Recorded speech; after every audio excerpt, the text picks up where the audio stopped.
Chapter 5, in which Piglet meets a Heffalump. One day, when Christopher Robin and Winnie-the-Pooh and Piglet were all talking together, Christopher Robin finished the mouthful he was eating and said carelessly, "I saw a Heffalump today, Piglet." "What was it doing?" asked Piglet. "Oh, just, jumping along," said Christopher Robin. "I don't think it saw me." "I saw one once," said Piglet. "At least I think I did," he said. "Only perhaps it wasn't." "Oh, so did I," said Pooh, wondering what a Heffalump was like. "Well, you don't often see them," said Christopher Robin carelessly. "Not now," said Piglet. "Oh, not at this time of year," said Pooh. And they all talked about something else until it was time for Pooh and Piglet to go home together. At first they stumped along the path which edged the 100-acre wood. They didn't say much to each other, but when they came to the stream and had helped each other across the stepping stones and were able to walk side by side again over the heather, they began to talk in a friendly way about this and about that. And Piglet said, "If you see what I mean, Pooh." And Pooh said, "It's just what I think myself, Piglet." And Piglet said, "But on the other hand, Pooh, we must remember." And Pooh said, "Quite true, Piglet, although I had forgotten it for the moment." And then, just as they came to the 6 pine trees, Pooh looked around to see that nobody else was listening, and said in a very solemn voice, "Piglet, I have decided something." "What have you decided, Pooh?" "I have decided to catch a Heffalump." Pooh nodded his head several times as he said this and waited for Piglet to say, "How?" or "Pooh, you couldn't," or something helpful of that sort. But Piglet said nothing. The fact was, Piglet was wishing that he had thought about it first. "I shall do it," said Pooh, after waiting a little longer, "by means of a trap, and it must be a cunning trap, so you will have to help me, Piglet." "Pooh," said Piglet, feeling quite happy again. "Now, I will." And then he said, "How shall we do it?" And Pooh said, "That's just it. How?" And then they sat down together to think it out. Pooh's first idea was that they should dig a very deep pit, and then the Heffalump would come along and fall into the pit, and... "Why?" said Piglet. "Why what?" said Pooh. "Why would he fall in?" Pooh rubbed his nose with his paw and said that the Heffalump might be walking along, humming a little song and looking up at the sky, wondering if it would rain, and so he wouldn't see the very deep pit until he was halfway down, when it would be too late. Piglet said that this was a very good trap, but supposing it was raining already? Pooh rubbed his nose again and said that he hadn't thought of that, and then he brightened up and said that if it were raining already, the Heffalump would be looking at the sky wondering if it would clear up, and so he wouldn't see the very deep pit until he was halfway down, when it would be too late. Piglet said that now that this point has been explained, he thought it was a cunning trap. Pooh was very proud when he heard this, and he felt that the Heffalump was as good as caught already, but there was just one other thing which had to be thought about, and it was this: where should they dig the very deep pit? Piglet said that the best place would be somewhere where a Heffalump was, just before he fell into it, only about a foot further on. "But then he would see us digging it," said Pooh. "Not if he was looking at the sky." "He would suspect," said Pooh, "if he happened to look down." He thought for a long time, and then added sadly, "It isn't as easy as I thought. I suppose that's why Heffalumps hardly ever get caught." "That must be it," said Piglet.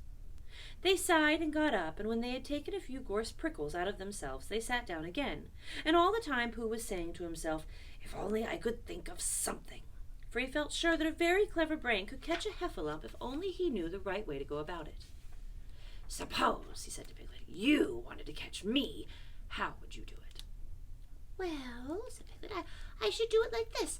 I should make a trap, and then I should put a jar of honey in the trap, and you would smell it, and you would go in after it, And I would go in after it," said Pooh excitedly, "only very carefully so as to not hurt myself, and I would get to the jar of honey, and I should look round the edges first of all, pretending that there wasn't any more, and then I should walk away and think about it a little, and then I should come back and start looking in the middle of the jar, and then..." "Yes, well, never mind about that. There you would be, and there I would catch you. Now the first thing to think of is, what do Heffalumps like? I should think acorns, shouldn't you? We get a lot. I say, wake up, Pooh!" Well, Pooh, who had gone into a happy dream, woke up with a start and said that honey was a much more trappy thing than acorns. Piglet didn't think so. And they were just going to argue about it when Piglet remembered that if they put acorns in the trap, he would have to find the acorns. But if they put honey, then Pooh would have to give up some of his own honey. So he said, "All right, honey then." just as Pooh remembered it too and was going to say, "All right, acorns." "Honey," said Piglet to himself in a thoughtful way, as if this was now settled. "I'll dig the pit while you go and get the honey." "Very well," said Pooh when he stomped off. As soon as he got home, he went to the larder, where he stood on a chair and took down a very large jar of honey from the top shelf. It had honey written on it, but just to make sure, he took off the paper cover and looked at it, and it looked just like honey. "But you never can tell," said Pooh. "I remember my uncle saying once that he had seen cheese just this color." So he put his tongue in and took a large lick. "Yes," he said, "it is, no doubt about that, and honey, I should say, right down to the bottom of the jar, unless, of course," he said, "somebody put cheese in the bottom just for a joke. Perhaps I better go a little further, just in case heffalumps don't like cheese, same as me. Ah!" And he gave a deep sigh. "I was right. It is honey right the way down." Having made certain of this, he took the jar back to Piglet, and Piglet looked up from the bottom of his very deep pit and said, "Got it?" And Pooh said, "Yes, but it isn't quite a full jar." And he threw it down to Piglet, and Piglet said, "No, it isn't. Is this all you've got left?" And Pooh said, "Yes," because it was. So Piglet put the jar at the bottom of the pit and climbed out, and they went off home together. "Well, good night, Pooh," said Piglet when they had got to Pooh's house. "And we meet at 6 o'clock tomorrow morning by the pine trees, and we see how many heffalumps we've got in our trap." 6 o'clock, Piglet. Have you got any string?" "No. Why do you want string?" "To lead them home with." "Oh, I think heffalumps come if you whistle." "Some do and some don't. You never can tell with heffalumps. Well, good night." "Good night." And off Piglet trotted to his house, Trespassers W., while Pooh made his preparations for bed. Some hours later, just as the night was beginning to steal away, Pooh woke up suddenly with a sinking feeling. He had had that sinking feeling before, and he knew what it meant. He was hungry. So he went to the larder, and he stood on a chair and reached up to the top shelf and found nothing. That's funny," he thought. I know I had a jar of honey there, a full jar, full of honey right up to the top, and it had honey written on it so that I should know it was honey. That's very funny." And then he began to wander up and down, wondering where it was and murmuring a murmur to himself like this: "It's very, very funny, because I know I had some honey, because it had a label on saying honey. A galopulus full of pot, too, and I don't know where it's got to. No, I don't know where it's gone. Oh, well, it's funny." He had murmured this to himself 3 times in a singing sort of way, when suddenly he remembered. He had put it in that cunning trap to try to catch a heffalump. "Bother," said Pooh. "It all comes of trying to be kind to heffalumps." He got back into bed. But he couldn't sleep. The more he tried to sleep, the more he couldn't. He tried counting sheep, which is sometimes a good way of getting to sleep. And as that was no good, he tried counting heffalumps, and that was worse, because every heffalump that he counted was making straight for a pot of Pooh's honey and eating it all. For some minutes he lay there miserably, and when the 587th heffalump was licking its jaws and saying to itself, "Very good honey this, I don't know when I've tasted better," Pooh could bear it no longer. He jumped out of bed, he ran out of the house, and he ran straight to the 6 pine trees. The sun was still in bed, but there was a lightness in the sky over the 100-acre wood, which seemed to show that it was waking up and would soon be kicking off its clothes. In the high light, the pine trees looked cold and lonely, and the very deep pit seemed deeper than it was, and Pooh's jar of honey at the bottom was something mysterious, a shape and no more. But as he got nearer to it, his nose told him that it was indeed honey, and his tongue came out and began to polish up his mouth, ready for it. "Bother," said Pooh as he got his nose inside the jar. "A heffalump has been eating it." And then he thought a little and said, "Oh, no, I did. I forgot." Indeed, he had eaten most of it, but there was a little left at the very bottom of the jar, and he pushed his head right in and he began to lick. Well, by and by, Piglet woke up. As soon as he woke, he said to himself, "Oh, And then he said bravely, "Yes!" And then still more bravely, "Quite so."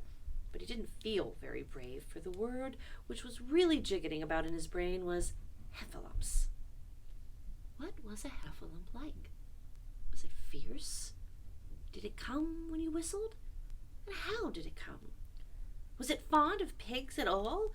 If it was fond of pigs, did it make any difference what sort of pig? Supposing it was fierce with pigs, would it make any difference if the pig had a grandfather called Trespassers William? He didn't know the answer to any of these questions, and he was going to see his first heffalump in about an hour from now. Of course, Pooh would be with him, and it was much more friendlier with two. But suppose heffalumps were very fierce with pigs and bears. Wouldn't it be better to pretend that he had a headache and couldn't go up to the 6 pine trees this morning? But then suppose that it was a very fine day and there was no heffalump in the trap. Here he would be in bed all the morning, simply wasting his time for nothing. What should he do? And then he had a clever idea. He would go up very quietly to the 6 pine trees now, peep very cautiously into the trap, and see if there was a heffalump there. And if there was, he would go back to bed. And if there wasn't, he wouldn't. So off he went. At first he thought that there wouldn't be a heffalump in the trap, and then he thought that there would. And as he got nearer, he was sure that there would, because he could hear it heffalumping about like anything. "Oh dear, oh dear, oh dear," said Piglet to himself, and he wanted to run away. But somehow, having got so near, he felt that he must just see what a heffalump was like. So he crept to the side of the trap, and he looked in. And all the time, Winnie-the-Pooh had been trying to get the honey jar off of his head. The more he shook it, the more tightly it stuck. "Bother!" he said inside the jar, and "Oh, help!" and mostly "Ow!" And he tried bumping it against things, but as he couldn't see what he was bumping it against, it didn't help. And he tried to climb out of the trap, but as he could see nothing but the jar, and not much of that, he couldn't find his way.